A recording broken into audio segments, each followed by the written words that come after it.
As an athlete, I learned as a young girl that if you wanted to play, you better bring your own balls. There's magic in the ball.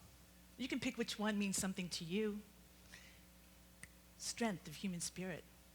Inspires passion, makes you laugh, makes you sing, makes you cry, makes you dance. And you know what's so great about it? You do not have to be an elite athlete to get those benefits. All you have to do is want to be in the game. I love being in the game. This ball knows not the hands that hold it. It knows not the heart that reveres it. It unites nations. It fortifies my sons. It empowers our daughters. And I know, because I am that daughter. I just love to play. I played 6 sports when I was in high school. Crazy, right? But for me, it was that transcendent experience. It's about digging as deep as you can go. And trust me, there's more there than you ever think. And then even better, it's about being part of something that's larger than yourself. It motivated me, challenged me, moved me forward, brings me to this stage here today. Because as I stand here before you, a young-hearted woman, a lion-hearted woman, still with that fire, learned from life's lessons, played across the playgrounds and the cities and the courts and the gyms of this country. Yes, I was odd. When I played sports, 1 in 27 girls played sports. My first love, actually, tennis. My grandmother thought it was okay. So if it was okay for her, it was okay for me. I was good enough to be noticed by U.S. national coaches, but I was not good enough to play on my high school tennis team. Why? There was no girls' high school tennis team. I didn't let that bother me. I'm like, I'm not going to worry about why not playing. I'm going to why not play? So I decided I'd go up to the coach. You know that guy. You've seen him. He's like a spark plug of a man. He's a former Marine. His crew cut is cut so tight and gray, and if he leans over, the spikes of his head will pierce your heart. And he held my heart in his hand. And I said, Coach, I really want to play on the boys' tennis team. And he had one of those voices, the kind that you didn't hear here, but you felt. Donna, meet Marty, Monday, 4 o'clock. We'll see what happens then. Oh my God. I'm like, okay, all I've ever wanted is opportunity. All I ever wanted to do is earn my way. All I ever wanted was a level playing field. But I had to play Marty. I liked Marty. Okay, I would get over that. I was there to win. So 4 o'clock on Monday, I was there. Hi, Marty. We started warming up back and forth. And within 90 minutes, I was going to the net to shake Marty's hand and say thank you very much. Because of this game, I am now a member of the boys' tennis team. Now, you would think it was a pretty big deal. It was the first time a girl ever in the history of our school played on a boys' team in any sport. It was probably the first time it happened in our region and probably even in our state. So you think our school newspaper might have made a big deal out of it?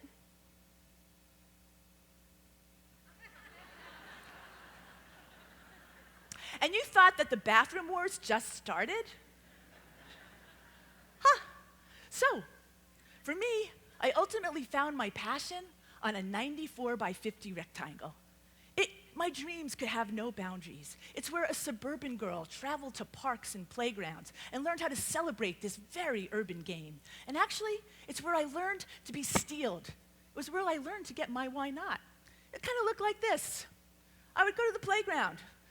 Rimmed around the fences were all guys, always, in various states of undress and sweat. I'd look around. Oh, you've been there. I look around. Anybody got next? No one would speak to me. I had my ball. I got next.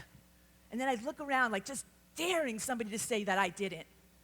And some guy would eventually catch my eye and I'd go, heck, why not? Why not? Why not give up an academic scholarship to the University of Chicago to play on one of the best women's basketball teams, a pioneering team in its time in the nation at Queens College? I had the best pioneering coach in Lucille Cavalis.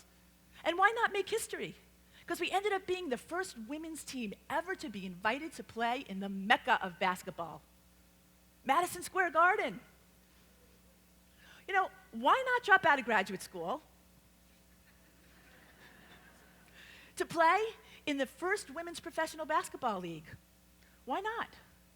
Now, I can tell you that I did not earn my MSW, my Master's in Social Work, but I will tell you that I learned a PhD in life. Leadership lessons, those ones I talked about. They prepared me for the business world, and so it would not surprise you that in a recent study of 400 women in managerial positions from around the world, 94% of them played sports. It's a pipeline for leadership and so much more. So from professional athlete to a sports television executive to an entrepreneur, and eventually ending up as a senior executive of the PGA Tour. I can tell you 17 years at the PGA Tour was a fantastic experience. But I also can tell you when I got there, there was no one there that looked like me or spoke like me. They were probably happy about that. But I got to work with phenomenal athletes like Phil Mickelson and Jim Furyk, and it was the rise of Tiger Woods, and I'm going to tell you, and there was Jack and Greg. It's funny, one day I was working with one of these great, very well-known athletes. I was giving him direction on a project, and he looks at me and goes, "You know, Donna, you sound just like a girl." And I said to him, "You know, blank, last time I looked, I was one." And then one day, I'm sitting in my corner office, and the phone rings. And what do you do when the phone rings? You answer it. Why not? It was Adam Silver of the NBA. He said it was time to make a leadership change at the WNBA. The question was it time for me? And I didn't really know. It wasn't an easy answer. And the more questions piled on, the more the whys got in the way. I felt restricted. It wasn't until I said, "Why not?" that I felt released. I mean, it's not just that these are jobs that come along once in a lifetime. It was more that I felt like I had a responsibility, that I was blessed, I was fortunate to have an incredible business career, and perhaps it was time for me to pay it forward. Because I was a living example. I was a case study of what sports can do for a young woman, how it can shape, define, and refine her life. And I guess it all came together for me at a luncheon. You know, your colleagues get together, and you all sit, and they say nice things about you, and it's really nice. And I was sitting there, and my boss looks at me, and he says, "You want to say something?" And I didn't prepare anything. So I looked at him back, and I said, "Why not?" You ever have where your head is in a fog, and all of a sudden you look at something, the world opens up to you? That's how it was. I looked at that room of my colleagues, and I said, "You know what? I know you wonder why I'm going to do this. Why leave this company now? 17 years, we are on an ascension. We are going to fly." And that's true. And you're going to work with women's sports? And I said, "You know, I am fully aware that women's sports have not been on the upper rungs of that ladder of consideration in the business world. I get it. But as I look around this room, and I promise you this happened, John, you have 3 daughters. David, you have 4 daughters. Charlie, you have 3 daughters. And Tim, you have 3 daughters. I am doing this for them. And I am doing this for my 2 sons." And suddenly, the why not was why not now? I was going to play for the girls' team. You know, I didn't think it was any big deal, right? I was going from a smaller ball to a bigger ball. I had elite female athletes to elite male athletes. I didn't have to worry about rain delays anymore. No big deal. Nothing could have prepared me for the culture shock that I experienced when I got to the WNBA. You know, I was used to negotiating millions and millions and millions of dollars of deals. It felt like I was dialing for dollars.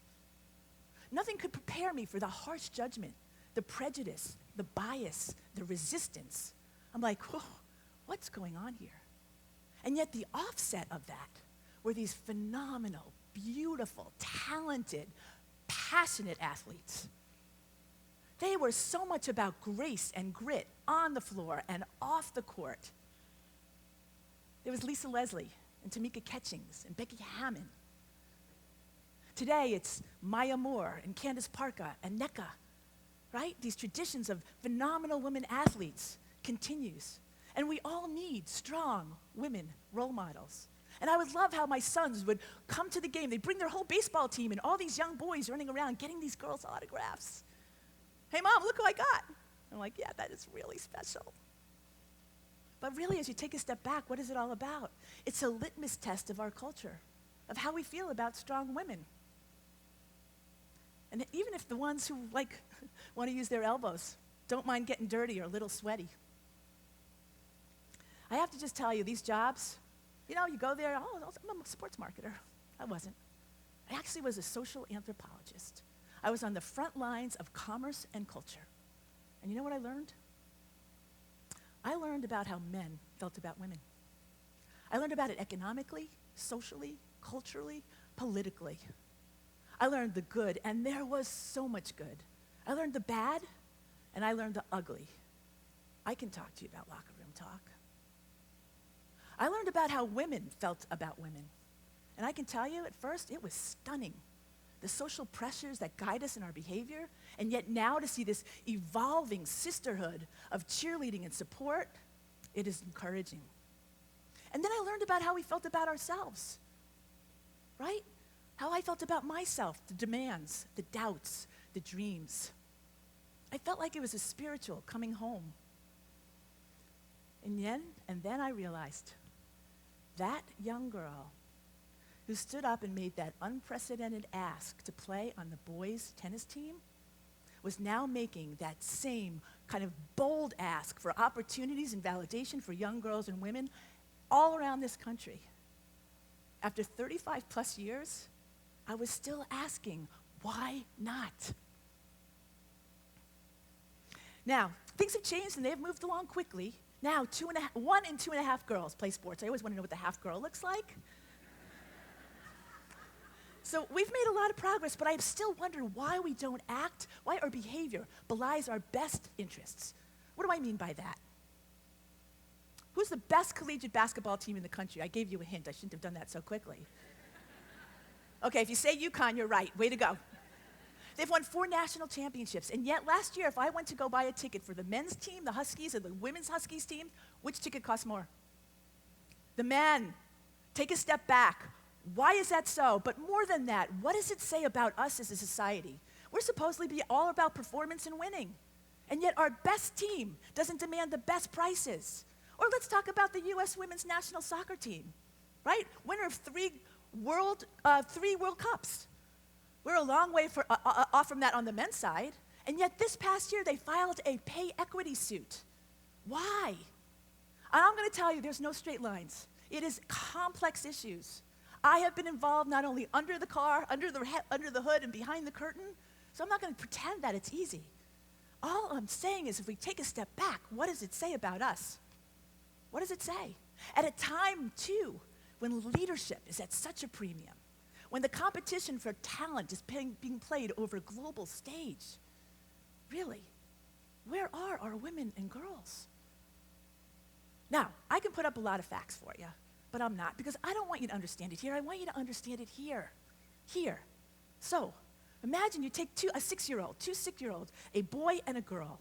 You take them to a girls' basketball game and a boys' basketball game. You sit behind them. You try to feel the world the way they feel it. And what do you see? What do they see?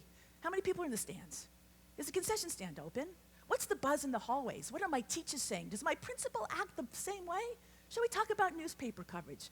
In my school, maybe in the city. What about television coverage? What is not being said that we hear so loudly?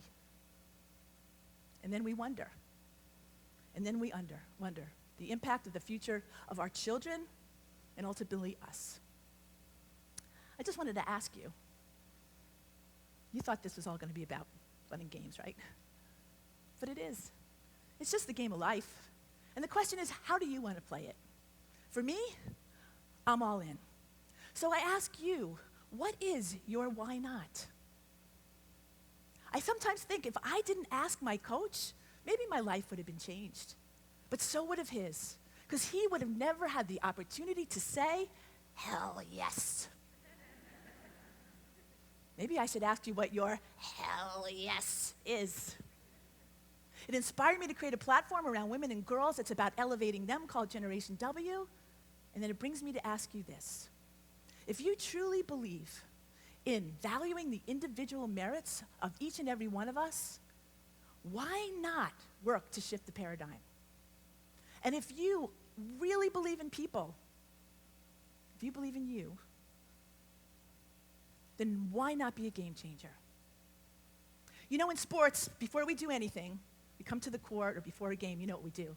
We all come together as one as a team, and we're a team. So we put our hands in. Coach Sherry remind me, left hand closest to your heart. Everybody got to put your hands in, because we're going to have a cheer on 3. Let's go. Everybody put your hands in. Everybody in. I can't even see you. Tell me. Okay, on 3, it's going to be why not. You got it? Use your voices.